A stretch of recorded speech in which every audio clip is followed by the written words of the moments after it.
Hello ફૂડી friends, કૃષ્ણાકા kitchen ખજાનામાં તમારું સ્વાગત છે. આજે આપણે બનાવીશું ગુજરાતીઓનો ફેમસ એવો નાસ્તો, અને જે છે ફાફડા. દશેરામાં ખવાય છે અને ડેલી રૂટીનમાં દરરોજ સવારે ફાફડાની દુકાનમાં તમે ગીરદી જોતા જ હશો. તો ચલો આજે ઘરે કેવી રીતે ફાફડા બનાવીએ એ આપણે જોઈ લઈશું. જો તમને મારા વિડીયોઝ પસંદ આવતા હોય તો લાઈક કરો, શેર કરો ને સબસ્ક્રાઈબ કરો. તો સૌથી પહેલાં અહીં મેં 2 કપ જેટલો બેસન લીધો છે. 2 કપ એટલે લગભગ 2.5 ગ્રામથી થોડુંક ઓછો એવું મેં બેસન લીધો છે. બેસન ચાળીને લીધો છે. બેસન ચાળીને લેવું ખૂબ જ જરૂરી છે. ચાળવાથી બેસન લાઇટ થઈ જશે અને એની અંદર જે ગાંઠા હશે તે નહીં રહે. એટલે અહીંયા મેં 2 કપ બેસન ચાળીને લીધો છે. હવે આપણે ફાફડાનો લોટ બાંધવા માટે એક મિશ્રણ બનાવવાનું છે. 1/2 ટીસ્પૂન પાપડ ખાર લીધો છે. 1/2 ટીસ્પૂનથી થોડુંક વધારે છલકાતું મેં લીધું છે એવી હિંગ. હવે એની અંદર એડ કરીશું 2 ટેબલ સ્પૂન પાણી. તમે સેમ પ્રોસેસ પાપડ ખારની જગ્યાએ સોડા લઈને પણ યુઝ કરી શકો છો, પણ પાપડ ખારનો ટેસ્ટ અને એનું ટેક્સચર વધારે સરસ રહેશે. હવે આને આપણે પ્રોપર મિક્સ કરી લઈએ. આપણું પાણી રેડી છે. હવે આપણે બેસનની અંદર એડ કરીશું 1 ટીસ્પૂન જેવો અજમો. અજમો હાથેથી આપણે ક્રશ કરીને લઈશું, એનો ફ્લેવર ખૂબ જ સરસ આવે છે. મીઠું સ્વાદ પ્રમાણે લઈશું. હવે આપણે મરી પાવડર લઈશું. 1/2 ટીસ્પૂન જેવો મરી પાવડર ક્રશ કરીને લઈશું. ફાફડાની અંદર મરી અને અજમાનો ટેસ્ટ ખૂબ જ સરસ લાગે છે. એડ કરીશું 3 ટેબલ સ્પૂન તેલ. તેલ અત્યારે મેં સિંગ તેલ લીધું છે.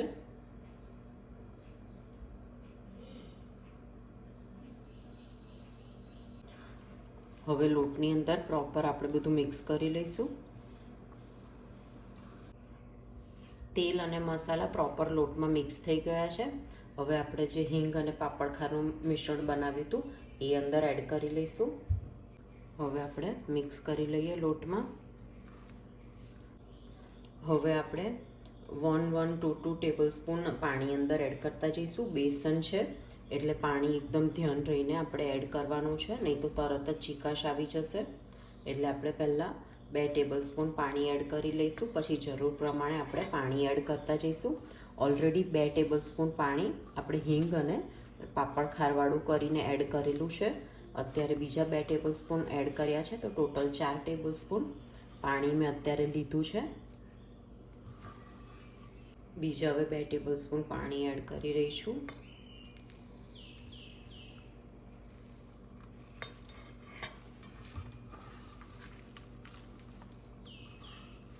ટોટલ મેં 6 ટેબલ સ્પૂન પાણી એડ કર્યું છે.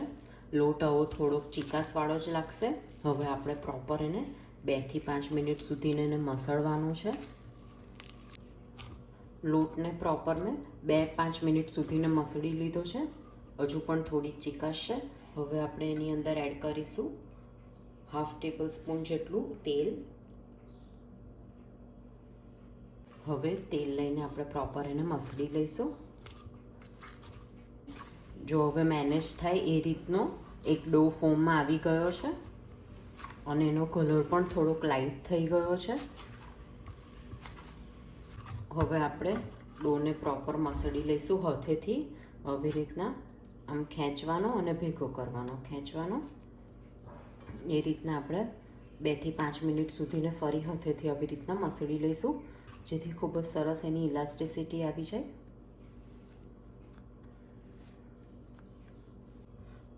બે મિનિટ પ્રોપર મસળી લીધો છે. હવે આપણે એને ઢાંકીને 10 થી 15 મિનિટ સુધીને રવા દઈશું. લોટ આપણો 10 મિનિટ રેસ્ટ થાય ત્યાં સુધીને આપણે એની એક ખૂબ જ સરસ કઢીની ચટણી બનાવી લઈએ. દહીં લીધું છે. દહીં બહુ મોડું પણ નથી ને બહુ ખાટું પણ નથી, મીડિયમ છે. હવે એની અંદર હું 3 આપણી જે નોર્મલ સ્પૂન હોય એ આપણે બેસન લઉં છું. દહીંની સાથે બેસનને પ્રોપર આપણે મિક્સ કરી લઈશું. હવે આપણે અંદર થોડુંક પાણી એડ કરીશું. હવે મિક્સ કરી લઈએ. હવે પેનની અંદર આપણે 1.5 ટેબલ સ્પૂન જેટલું તેલ લઈ લઈશું. તેલ ગરમ થઈ ગયું છે. હવે એડ કરીશું રઈ, હિંગ લઈશું, મેથી પાવડર છે, લીલા મરચાં કાપીને લીધા છે, મીઠી લીમડીના પાન, હળદર. હવે અંદર એડ કરીશું બેસન અને દહીંનું મિશ્રણ બનાવ્યું હતું એ. થોડુંક પાણી એડ કરી લઈશું. હવે એડ કરીશું મીઠું અને ખાંડ. તમને ગળપણ જે રીતની ભાવે એ રીતની તમે એડ કરી શકો છો.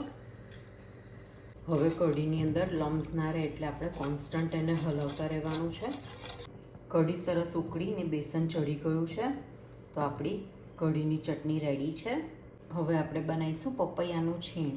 તો એના માટે પેનની અંદર મેં 1 ટેબલ સ્પૂન જેટલું તેલ લીધું છે.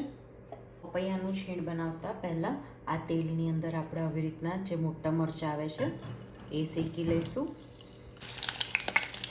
હવે મરચાંની ઉપર થોડુંક મીઠું આપણે લઈ લઈશું અને મિક્સ કરી લઈએ. હવે આપણે એ જ તેલની અંદર એડ કરીશું રઈ, લઈશું હળદર, લાલ મરચું પાવડર અને પપૈયાનું છીણ. હવે એડ કરીશું મીઠું, ખાંડ. હવે આપણે આ બધી વસ્તુને મિક્સ કરી લઈશું. તમે પપૈયાનો કાચો સંભારો લીલા મરચાંની અંદર પણ બનાવી શકો છો. તો રેડી છે આપણો કાચા પપૈયાનો સંભારો.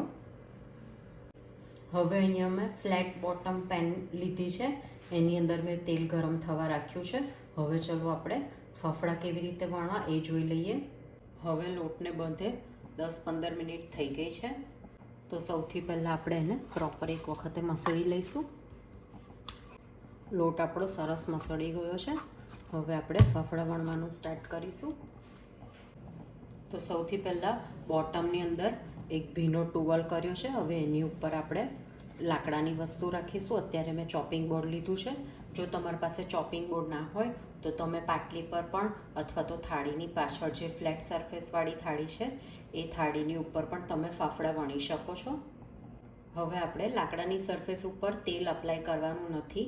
જો તેલ આપણે લગાવીશું તો ફાફડો પ્રોપર સ્ટ્રેચ નહીં થાય, એટલે કોઈ પણ વસ્તુ આપણે બોર્ડની ઉપર લગાવવાની નથી. હવે આપણે મેં લોટનો અહીં એક બોલ લઈ લીધો છે. હવે એને નીચેથી આવો શેપ આપી દેવાનો છે, નીચેથી પતલો અને ઉપરથી થોડો બ્રોડ. હવે આપણે અહીંયા મૂકીશું અને હથેળીથી આપણે દબાવતા જઈશું અને ફાફડા વણતા જઈશું. જેટલા લાંબા થાય એટલા આપણે ફાફડા વણવાના છે. હવે મારી પાસે પટ્ટી ચપ્પુ છે, એકદમ બને તો પતલી ધારવાળું આપણે ચપ્પુ લઈશું અને ધીમે રહીને ઉપરથી ફાફડાને કાઢતા જઈશું.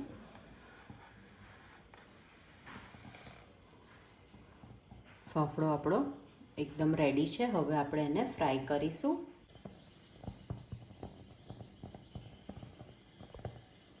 ખૂબ જ સરસ ઉપર પરપોટા આવ્યા છે અને એકદમ લાઇટ કલર થઈ ગયો છે.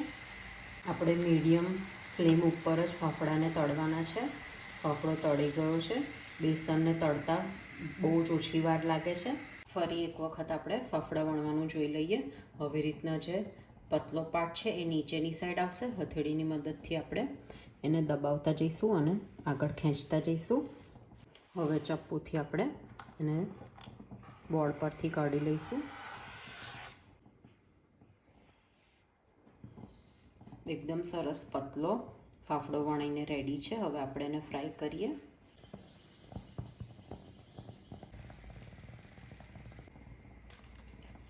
તો ફાફડા આપણા રેડી છે. સર્વ કરી લઈશું. ફાફડાને સર્વ કરીશું પપૈયાના સંભારા સાથે, કઢી અને મરચાં સાથે. તો રેડી છે ગુજરાતીનો ફેમસ એવો ફાફડાનો નાસ્તો.